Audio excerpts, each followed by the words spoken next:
gente, tudo bem? E hoje eu começo um novo quadro nesse canal, onde vou falar um pouco sobre nutrição, educação física, gastronomia, temas gerais dos quais eu estudo. Então a cada 15 dias eu vou trazer um vídeo rápido falando sobre algum tema.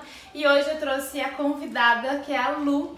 A Lu, ela é nutricionista, mestre e doutoranda em neurofisiologia. Dá oi, Lu. Oi, gente. Prazer.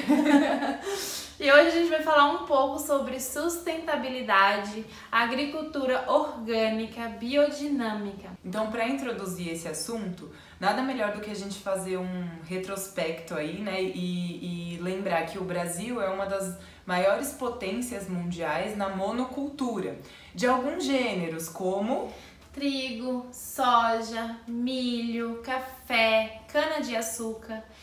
Por que isso? Para atender a grande escala a demanda, tanto interna do próprio Brasil, como externa. Então, para exportar esses tipos de alimento, né? Essa monocultura. Então, quando a gente pensa na monocultura, a gente tem que pensar assim: eu preciso produzir uma grande escala de milho, uma grande escala de soja. Então eu preciso de uma área vasta. Para isso eu vou tirar aquela vida que tinha naquele local e vou plantar o milho ou vou plantar a soja.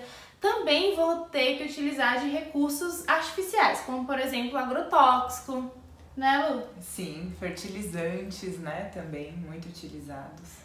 Então agrotóxico, fertilizante, porque o meu objetivo é que aquele cultivo tenha sucesso. Então eu vou produzir uma grande escala de milho, vou utilizar bastante agrotóxico, bastante fertilizante para que ele cresça e eu consiga atender essa demanda interna e externa. E qual o problema disso tudo? Um dos maiores problemas disso é que esse tipo de agricultura não é considerado sustentável, né? E se a gente for definir o que é ser sustentável, a gente tem que pensar desde esse intenso recurso de fatores naturais, né, como até a própria extensa área necessária para o cultivo, e aí a gente está afetando também a questão do meio ambiente, né? Desmatamento, então tem a agressão da fauna e da flora também. E um outro fator importante é que a gente estaria atrapalhando a questão da biodiversidade, né? Então, todos esses fatores caracterizam esse tipo de agricultura que hoje em dia é realizada no Brasil como não sustentável. Você tem que pensar que você está tirando a biodiversidade do local para plantar um tipo só de ingrediente, de alimento. Então eu tô degradando diversas espécies, né? Não só de plantas, mas também de animais que viviam naquele local, para plantar uma espécie exclusiva, por exemplo, o milho. Então isso é como se você diminuísse a biodiversidade. Você diminui a biodiversidade daquele local. Bom, e além dessa questão de não sustentabilidade, né, como a Carol falou, da questão da biodiversidade, é importante a gente mencionar também a questão da saúde do trabalhador rural, né? Então, esse trabalhador rural, ele tá em contato intenso com esses agrotóxicos, com esses fertilizantes, né? E já tem bastante estudo científico mostrando o impacto desses produtos químicos na saúde, não só do indivíduo que consome esses alimentos provenientes dessa agricultura não sustentável, mas também do trabalhador rural e das famílias, né, que vivem ali ao redor daquela monocultura. Então o que seria uma agricultura sustentável? É uma agricultura que vai englobar, então você vai pensar num círculo, ela vai englobar tudo que está ao redor, ela vai englobar a sociedade que vive nela, a economia, o meio ambiente, então tudo isso vai estar junto, dentro de uma harmonia, digamos assim. Então assim, pensando na nossa rotina, né, como nutricionista e o que eu tento passar para vocês, o que seria ter uma dieta sustentável, uma alimentação sustentável? Então a primeira coisa que a gente tem que pensar é que a origem daquele alimento que a gente consome na nossa rotina seja de uma origem sustentável, então uma agricultura sustentável, né?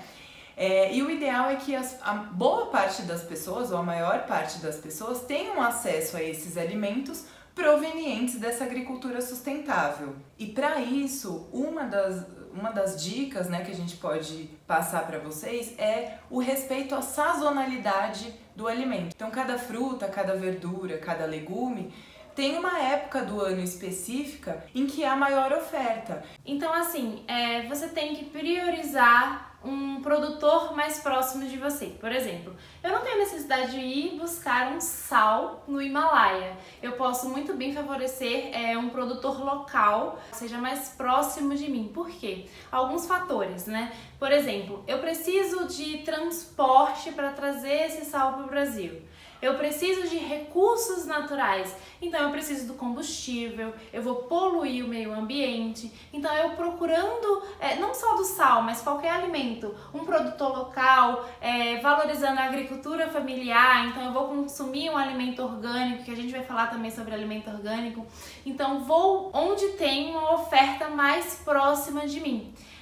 E falando da sazonalidade, existem tabelas na internet que falam: esse mês agora, por exemplo, tá com alta oferta de caqui, então eu vou procurar na feira comprar o caqui. Então são pequenos passos que pra gente parece pequeno, né, mudar essa rotina, mas que faz uma grande diferença. E quando a gente fala também de alimentação, não dá para deixar de lado a questão da nutrição, né? Então, o alimento ele tem um dos principais objetivos nos fornecer nutrientes, vitaminas, minerais, energia, proteínas.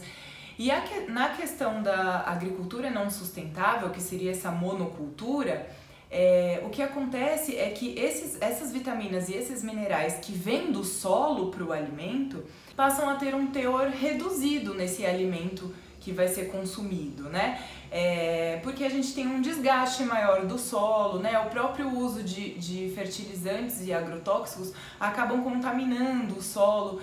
Então, o produto final, ele é nutricionalmente desfavorecido quando ele vem de uma agricultura convencional, de uma agricultura não sustentável. Então, o que seria essa agricultura orgânica, biodinâmica, sustentável?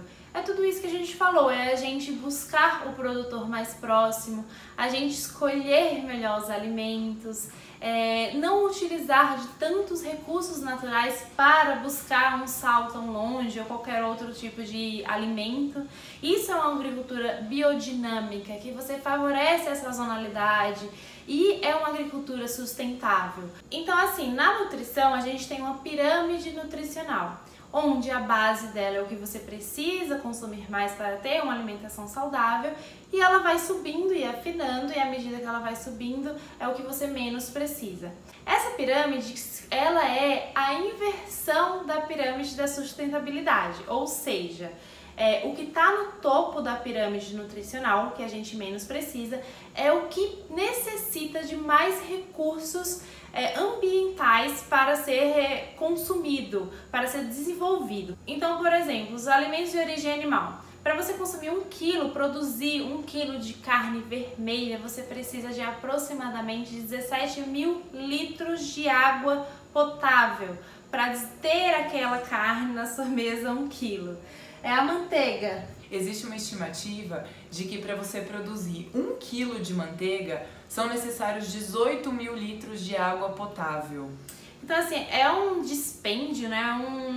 Uma necessidade muito grande de recursos naturais para produzir aquela quantidade de produto animal.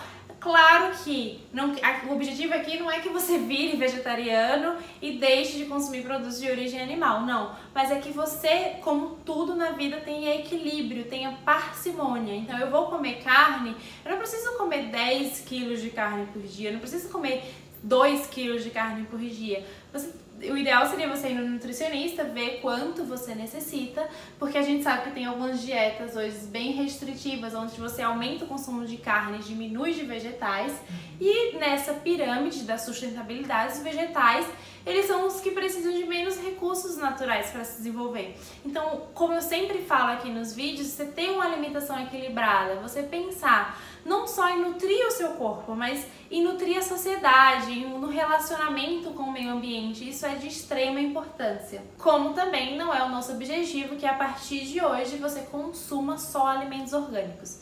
A gente sabe que alimento orgânico o acesso hoje em dia não é tão fácil, mas você pode preferir alguns alimentos orgânicos. Se você olhar na internet, tem uma tabela dos 10 alimentos que tem maior índice de agrotóxico. Então você pode começar por aí, a reduzir esses alimentos na sua alimentação e introduzir o orgânico, já que você não tem ou acesso ou condições de comprar tudo orgânico.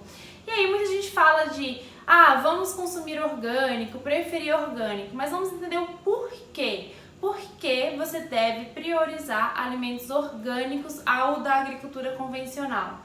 Então, como eu falei mais no início do vídeo, né, existem muitos trabalhos científicos que mostram o impacto desses produtos utilizados na agricultura convencional na saúde não só do indivíduo que consome, mas também do produtor rural. Muitos desses efeitos, por exemplo, estão relacionados à maior probabilidade de ocorrência de câncer nesses indivíduos. Além disso, esses produtos químicos, eles são considerados disruptores endócrinos, né? E o que seria isso? São produtos que são capazes de interferir no funcionamento, né, na ação de hormônios no nosso organismo, né? E os hormônios, eles regulam muitas das funções que nos fazem ficar vivos. Além disso, tem muitos trabalhos que mostram a relação desse contato com esses produtos químicos com o desenvolvimento de obesidade, e a obesidade é um dos principais fatores que desencadeiam, por exemplo, o diabetes, né? Então, assim, às vezes você pensa, eu tô engordando, não sei porquê, eu comecei a ter uma alimentação saudável, comecei a introduzir mais vegetais, e possa ser que chegou um momento de você consumir alimentos de melhor qualidade, então orgânicos seriam de melhor qualidade. Além disso, né, da parte fisiológica, que é bem comprovada que o agrotóxico pode ser um disruptor aí da sua fisiologia normal, você também pode ter pequenas alterações, como por exemplo dor de cabeça, espinha, irritabilidade, você não sabe por quê, e aí vai ver por causa do alimento que você está consumindo, da qualidade daquele alimento que você está consumindo. Uma outra coisa também importante é que já existem estudos que mostram que esses produtos também são capazes de desequilibrar o funcionamento intestinal, né? E essa questão de desequilíbrio intestinal está muito relacionada também a maior parte dessas anormalidades que a gente citou. Então, obesidade, inflamação, diabetes, depressão, né? Ocorrência de doenças neurodegenerativas, né? Que é a famosa disbiose, que é uma alteração, ou seja, um desequilíbrio na colonização do nosso intestino grosso, porque a gente tem milhares de bactérias lá. E quanto mais bactéria benéfica nós tivermos, melhor para o nosso intestino e melhor para o funcionamento geral do nosso organismo. Se você consome muito alimento com agrotóxico, pesticida ou poluição, ou bastante alimento industrializado também, vai dar uma disfunção ali do seu intestino, e isso é conhecido como a famosa disbiose. Exatamente. E aí a gente tem a possibilidade também de até aumentar o risco de alergias e intolerâncias alimentares por conta desse desequilíbrio, né, na fisiologia intestinal, tanto na questão da colonização bacteriana, quanto até da própria estrutura do intestino. Então é isso, eu espero que vocês tenham gostado. No próximo vídeo nós vamos falar sobre intolerância à lactose, e aí virão outros vídeos nesse formato. Se você tiver alguma dúvida, sugestão, deixe aqui nos comentários, clique em gostei, não esquece de se inscrever no canal, curtir o vídeo, compartilhar e seguir a Lu no Instagram. Boa! Um grande beijo e até a próxima. Tchau, tchau. Foi bom. Não sei.